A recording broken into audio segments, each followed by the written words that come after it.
Selamat datang bersama saya, Aminuddin Osi, di konten Cerita Bareng Malam Jumat. Dimana konten ini saya buat bukan untuk menakut-nakuti kalian, melainkan konten ini saya buat untuk menceritakan kejadian-kejadian, kengerian-kengerian yang pernah saya alami sendiri di sebuah perjalanan. Sebentar. Ini gelap-gelapan sebenarnya mau ngapain sih? Apakah mau membuat film? Oh, maaf. Serius. Sebelumnya teman-teman, saya tidak bisa keras-keras. Saya harus berbisik-bisik karena ini adalah waktu tengah malam dan saya tidak ingin membangunkan orang-orang rumah yang sedang tertidur lelap. Apalagi bapak saya. Sebenarnya banyak sekali kejadian-kejadian janggal yang pernah saya alami dalam petualangan.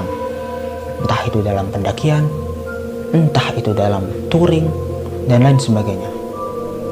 Namun, cerita ini belum pernah saya sebarluaskan kepada teman-teman. Hanya beberapa orang saja mungkin yang pernah mendengar cerita tersebut.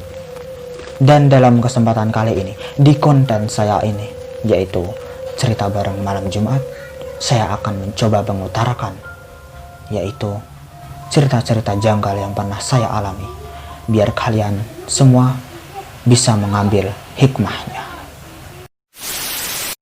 Baiklah, cerita pertama kali ini yaitu teman-teman, saya akan menceritakan di mana saya pertama kalinya muncak. Semua kejadian ini bermula di Gunung Andong, ya, gunung yang pertama kali saya daki. Di gunung tersebut, saya itu sangat norak sekali teman-teman. Kalian pasti juga tahu kan, pendaki pemula, pendaki anyaran, pendaki yang baru mulai mendaki. Dimana di situ saya mendaki membawa jaket hoodie, celana jeans, sepatu Vans, tas sekolah. Sangat norak sekali teman-teman. Jika sampai ada orang yang tanya, "Mas mau kemana?" Pasti saya akan menjawab, "Mau konser." Teman-teman dengar suara tersebut.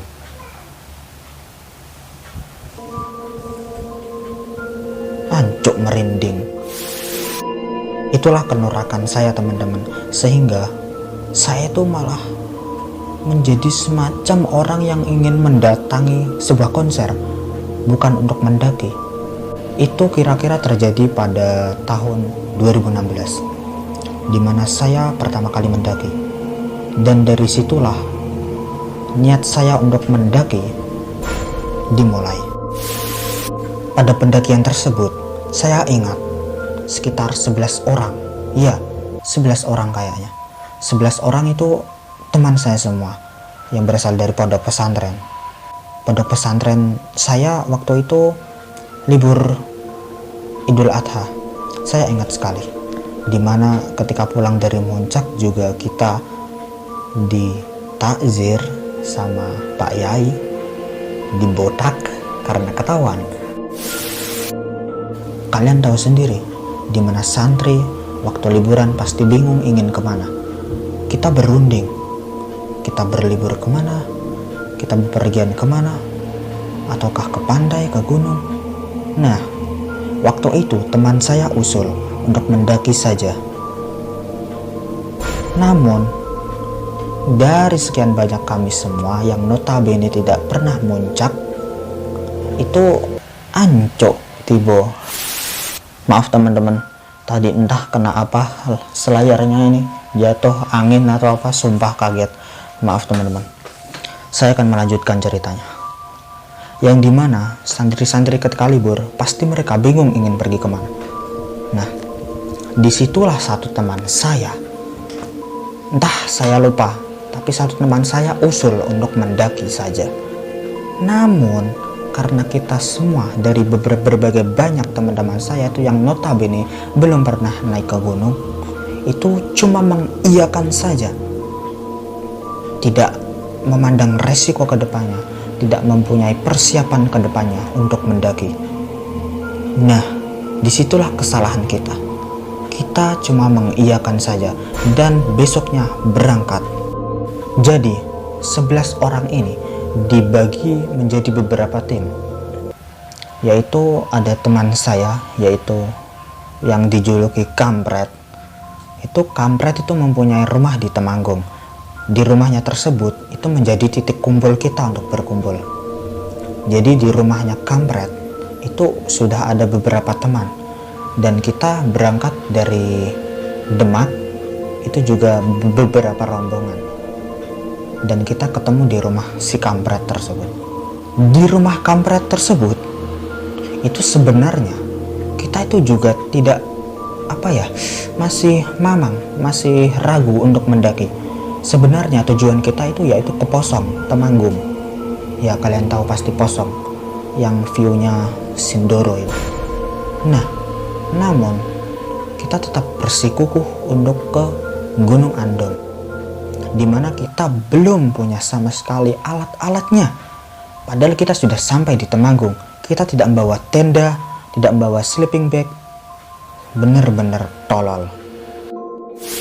Baru disitulah kepikiran Kampret itu di sekitar rumahnya ada tempat untuk penyewaan alat outdoor. Nah, disitulah titik terang kita. Kita menyewa tenda, sleeping bag, dan lain-lain di tempat tersebut. Sekalian langsung berangkat ke Magelang menuju Gunung Andong. Di perjalanan menuju Gunung Andong ini, aku kira si temanku satu yang sudah pernah mendaki ke Gunung Andong tersebut itu hafal dengan jalannya, jalan menuju base campnya. Namun ternyata orang tersebut juga lupa. Alhasil kita mengandalkan Google Maps saja. Yang kalian tahu, ciri dari Google Maps yaitu adalah jerumuskan ke dalam hal-hal yang sesat. Kita awalnya ragu memang dengan menggunakan Google Maps. Ancok apa itu tadi tuh? Awalnya saya dan juga teman, maaf sekali teman-teman, tadi kamera mati-mati sendiri. Bukannya ada apa-apa, ternyata itu memory cardnya full dan saya harus memindahkannya terlebih dahulu ke dalam laptop, dan itu membutuhkan waktu yang lumayan cukup lama ya. Dan teman-teman maaf tadi membutuhkan waktu yang lama. Sekarang jam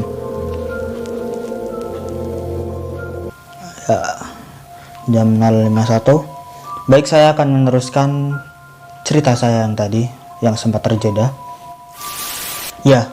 Jadi ketika kita mau ke perjalanan ke Gunung Andong, ke base campnya, yaitu ke Dusun Sawit, itu ternyata teman saya yang notabene sudah pernah ke sana itu malah lupa. Nah, ini yang menjadi permasalahan. Dia lupa arah menuju ke base camp sawit tersebut. Alhasil kita malah menggunakan Google Maps. Ya, di Google Maps kita cuma mengetik dengan kata Gunung Andong, bukan base camp sawit atau base camp mana, tapi Gunung Andong. Nah, setelah itu kita cuma mengikuti navigator dari Google Maps. Kita menuju ke sana, ke Gerabak lewat Magelang. Ya bener, awalnya Gilang merasa itu wah ini jalan yang benar, memang aku ingat-ingat sedikit begitu. Tapi ternyata setelah menyusuri jalan-jalan yang semakin ke pelosok, ke desa-desa, persawahan, Gilang mulai curiga. Kayaknya ini bukan jalan yang pernah aku maksud deh, yang pernah aku lewati deh. Kayaknya basecampnya bukan sini. Nah, kata-kata itu mulai membuat kita tidak percaya diri lagi, membuat kita pesimis. Apakah ini benar ataukah kita tersesat? Nah, setelah itu kita berunding sebentar. Lanjut aja, kali aja kamu Gilang yang lupa. Alhasil kita langsung saja menuruti apa kata Google Maps tersebut. Kita menyusuri desa demi desa. Alhasil kita sampai mentok di sebuah gang yang entah apa kita lupa namanya. Yang pasti itu bukan base camp sawit, tapi tujuan kita pertama itu adalah base camp sawit, yang notabene itu adalah jalur yang hits, yang paling terkenal di Gunung Andong. Itu adalah base camp tersebut. Namun tujuan yang ditujukan oleh Google Maps tersebut tidak seperti ekspektasi yang kita harapkan. Itu malah menuju ke sebuah desa, entah pokoknya itu mentok, sudah itu tidak ada jalan lagi, parkiran mentok, itu kayak gak semacam base camp lah, cuma warung gitu. Nah di situ, di warung itu kita melakukan retribusi. Lalu setelah retribusi tersebut kita menyiapkan air minum, roti-rotian, kerupuk. Kita membeli di situ, di warung tersebut. Setelah sampai di warung, Gilang bertanya kepada teman-teman, ini bener nggak sih jalurnya? Kayaknya bukan ini yang kemarin aku daki, bukan lewat jalur sini. Lalu teman-teman saling menyemangati, saling mendorong. Palingan juga ntar puncaknya juga sama kan, ntar juga sampainya kan di puncak sana, sama aja, nggak apa-apa. Ya udah, lepas itu kita mulai mendaki sekitar jam 4 sorean. Kita mulai mendaki tanpa ada rasa-rasa apa gitu, nggak ada. Kita cuma mendaki langsung saja. Jadi bersebelas orang itu kayak berjalan di hutan tersebut sendirian, cuma satu gerombolan itu doang, tidak ada pendaki-pendaki lain yang lewat jalur situ. Di jalur tersebut itu serasa sangat lama banget. Padahal kata Gilang, kalau kita lewat jalur yang sawit itu mentok 2 jam sudah sampai di puncak. Namun kita berjalan selama 2 jam itu belum sampai-sampai ke puncak Gunung Andong. Jam 4, jam 5 maghrib kita lewati. Alhasil kita maghrib di tengah hutan tersebut. Saya yang pertama kali muncak, entah kenapa itu merasa sangat capek sekali. Kaki itu terasa sangat pegal teman-teman. Entah karena kecapean, entah karena pegal, entah karena saya yang pertama kali mendaki, atau entah karena otot-otot ini kurang dibuat olahraga, kurang pemanasan, sehingga otot-otot menjadi tegang. Saya juga tidak tahu. Yang saya rasakan saat itu adalah sumpah kaki saya sangat berat sekali teman-teman. Alhasil saya merengek kepada teman-teman, memohon kepada teman-teman agar pelan-pelan saja saat mendaki. Namun setelah berdiskusi, akhirnya teman-teman saya memutuskan itu 4 orang, pokoknya itu ada 3 tim lah. Tim pertama itu ya terdiri dari Gilang, Esa, dan anak-anak futsal lah, yang notabene itu mereka kuat-kuat. Itu kita suruh bawa tenda dahulu, untuk sampai di puncak nanti langsung didirikan tenda. Itu alasannya kenapa mereka kita suruh untuk jalan pertama. Lalu tim kedua ini adalah, saya ingat itu Muzaki dan teman-teman lah. Itu mereka ya depan saya tapi rada santai gitu. Dan yang terakhir ini itu cuma meninggalkan saya dan Toto atau Nando. Nah, sebenarnya saya itu ingin ditinggal saja karena mungkin terlalu lama saya mendaki, jadi kayak sungkan dengan teman-teman. Ya udah, tinggal saja, saya nggak apa-apa terakhir. Namun Nando tetap bersikukuh untuk menemani saya. Itu dia adalah satu-satunya teman saya yang bersama saya saat itu. Jadi kita berdua di belakang sendirian. Sebelum tim-tim itu dibagi, saya itu sempat bercanda teman-teman. Saya itu bisa dibilang itu peka terhadap hal-hal seperti itu. Nah, dan saat itu pula saya itu pura-pura kesurupan, seperti mengerang-ngerang. Dan teman-teman saya itu menegur saya, di gunung jangan seperti itu, jangan main-main, nanti kamu kesambet beneran. Waduh, Saya tidak mikir sampai segitu teman-teman. Itulah bodohnya saya saat itu. Saya tidak mempunyai tata krama. Setelah adzan maghrib berkumandang, setelah selesai sayup-sayup terdengar dari gunung, kami melanjutkan perjalanan. Semua tim sudah berlalu meninggalkan saya dan Nando sendirian. Kami berdua itu selalu berjalanan beriringan. Ketika saya tertinggal, Nando selalu menunggu, dan sebaliknya seperti itu. Dan ketika sudah sayup-sayup matahari sudah tidak nampak, sudah gelap, kami hanya menyediakan satu HP. Karena pada waktu itu saya belum mempunyai HP. Jadi HP si Nando itu dibuat untuk menyantri jalan kita. Satu-satunya penerangan adalah dari HP-nya si Nando. Setelah lama menyusuri hutan, tebing-tebing, kami tak sampai di puncak. Rasa cemas saya pun mulai meluap-luap kala itu. Saya sudah sangat-sangat frustasi. Bener, kaki saya sudah capek. Dan saya itu selalu mengeluh waktu itu. Saya selalu bilang ke Nando untuk turun saja. Nando, udah, ayo turun sajalah.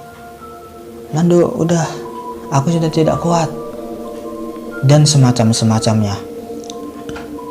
Bahkan waktu itu saya juga bilang, Nando, kita tidur di sini saja, udah. Cok, tolol kan.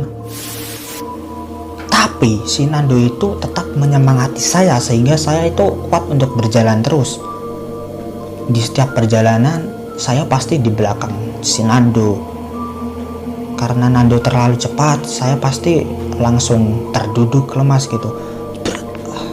Duduk. Nando, tunggu. Nah, di waktu-waktu itu saya itu selalu suka menghayal dalam pikiran saya itu bahwa di belakang saya, yaitu di sebuah kegelapan, itu saya selalu berpikiran bahwa ada sesuatu di balik kegelapan tersebut. Saya tidak takut kepada kegelapan itu, tapi saya takut kepada sosok atau sesuatu yang dibalik kegelapan tersebut. Sehingga ketika saya mendaki, ketika saya bagian memegangi senter, memegangi HP si Nando, Allah. Jadi ketika saya memegangi HP si Nando, saya itu pasti selalu kan itu menyentari kan ke depan, nyentari jalan. Nah, saya itu selalu mempunyai insting ada yang mengikuti di belakang. Jadi itu saya langsung menghadapkan senter ke belakang seketika. Begitu terus dan seterusnya. Itu malah membuat saya sangat was-was di tengah hutan tersebut. Dan disinilah nasib yang kurang apa sih? Entah itu sebuah keberuntungan, entah sebuah saya tidak tahu menjelaskannya. Pada waktu itu saya dan Nando itu sampai di sebuah persimpangan jalan, jalan bercabang. Nah, di situ ada jalan ke kanan dan jalan ke kiri. Waktu itu saya sudah sangat frustasi. Nando pun sebenarnya juga sama, tapi dia mempunyai semangat yang entah kenapa, karena dia mungkin anak hutan ya. Iya, dia itu anak itu suku Sambet ya, makanya dia itu kayak sudah biasa gitu di hutan gelap-gelapan. Padahal dia juga pertama kali ke puncak waktu itu, tapi dia emang berani sih. Di situ saya itu sudah frustasi, saya sudah terduduk lemas di atas tanah. Sudah Nando, daripada kita tersesat, kita turun aja. Tapi Nando tetap bersikukuh, dia tetap tenang. Nos, kita coba dulu, kita coba teriak-teriak ke teman-teman, ini lewat jalan yang mana. Lalu Nando pun berteriak meminta tolong kepada teman-teman yang entah itu di depan kita, entah tak tahu kita. Dia terus melolongkan suaranya, "Hoi, ini kita harus belok kemana? Ke kanan atau kita ke kiri?" Dia terus berteriak-teriak, apakah kita harus ke kanan atau ke kiri? Namun tak kunjung ada balasan dari seseorang. Entah karena kita terlalu tertinggal dari rombongan, entah karena mereka terlalu cepat Alhasil, ketika Nando sudah frustasi dengan usahanya tersebut dan menghampiri saya, tiba-tiba terdengar suara.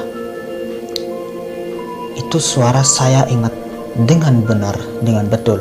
Suara tersebut terlihat sangat jelas, rada serak, dan juga sangat-sangat kencang. "Hei, belok ke kanan!" Gitu kira-kiranya.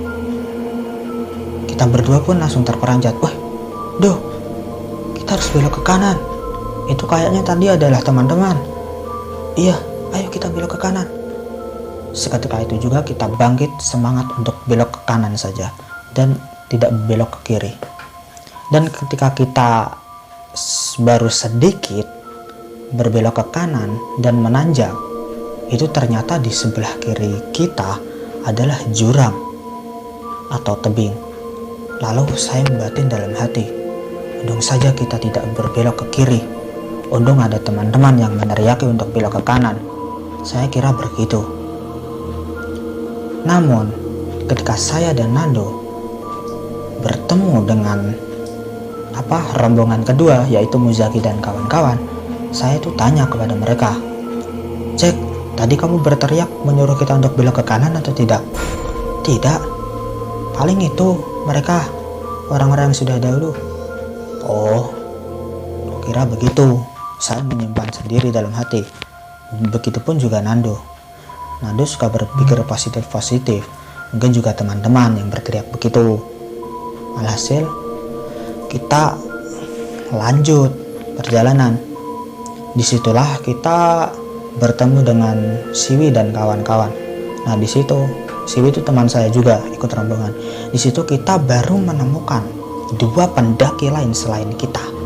Ternyata dua orang pendaki tersebut itu juga tersesat gara-gara mengikuti arahan dari Google Maps.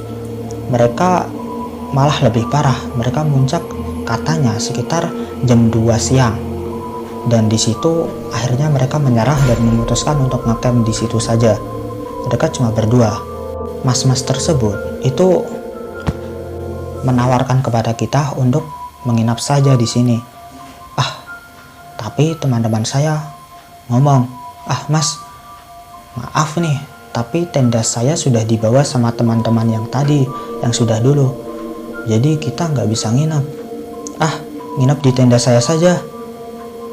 Saya lihat tenda kedua orang tersebut. Tendanya kecil, mana muat orang berdelapan. Nggak muat kan? Alhasil kita berdiskusi lagi. Ini gimana? Mereka semua tergantung kepada saya karena saya sudah sangat-sangat kelelahan. "Mas, piye? Kowe iso lanjut apa ora?" "Wah, lah piye nah? Gak iso istirahat ning kene po?" "Lah gak iso lah. Lah kene nggawane cuma pasake tok." Nah, ternyata rombongan kita itu ternyata cuma membawa pasaknya doang dan tendanya sudah dibawa ke atas. Mana bisa berkemah dengan pasak, cok. Setelah itu kita pun lanjut dan jalan yang menanjak pun sudah benar-benar menanti pendakian kita. Jalan tersebut kita akan melewati jalan bertebing-tebing.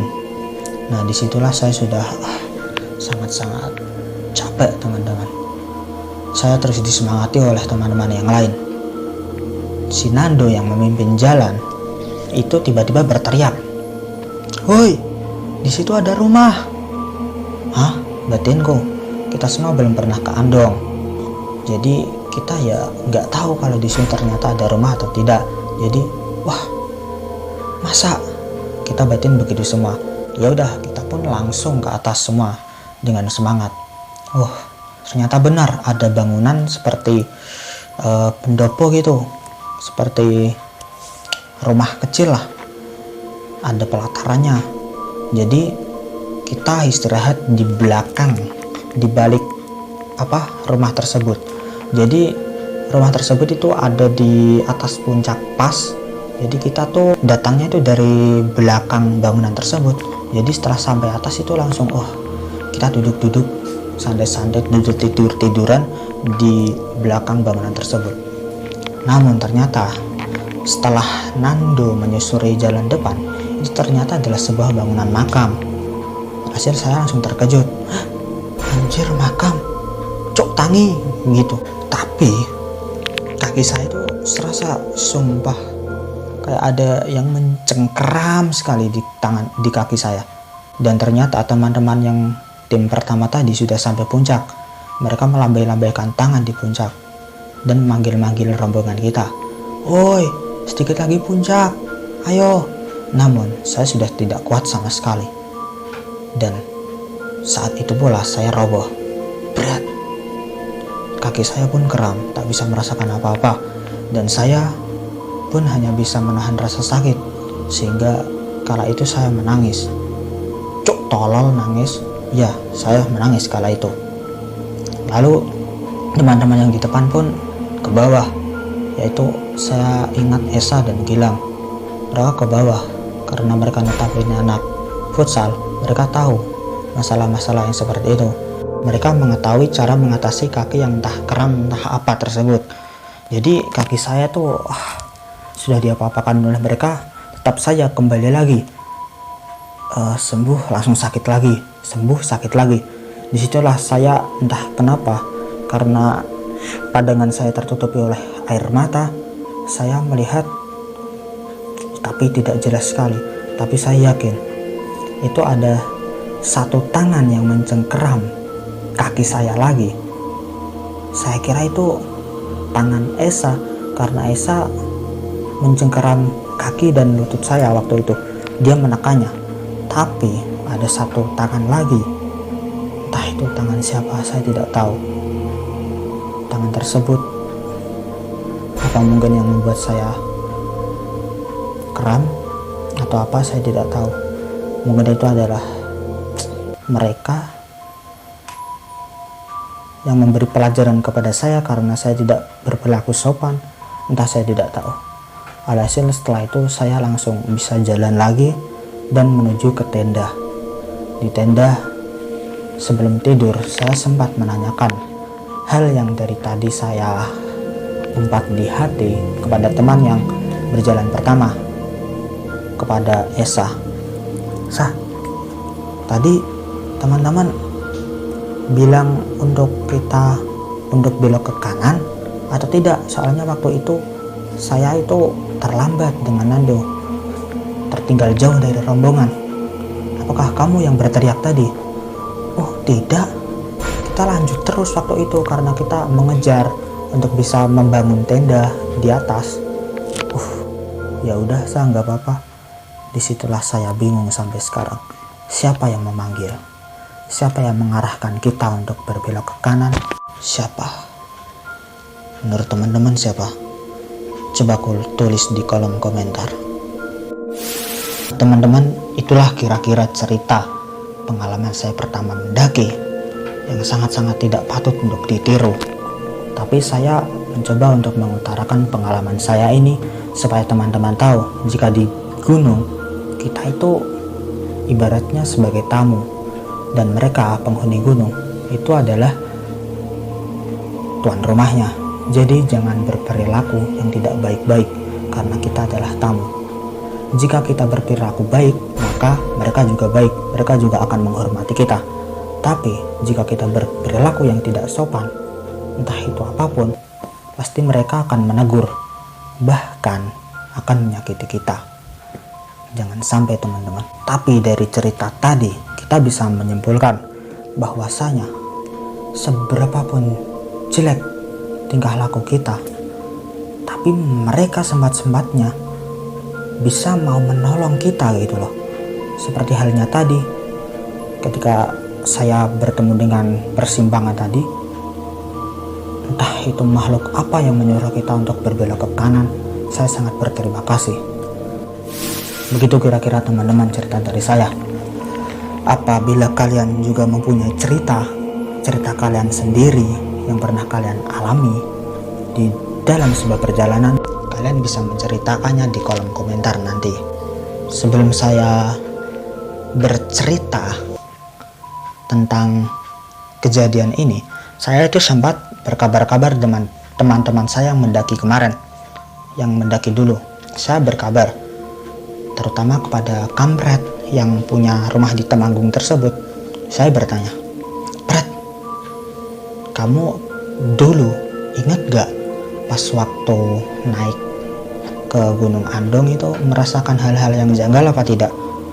Kampret pun menjawab, sebenarnya sih dari awal mendaki dia sudah merasa tidak enak karena dia waktu itu tidak izin ke kedua orang tuanya dengan izin yang benar-benar.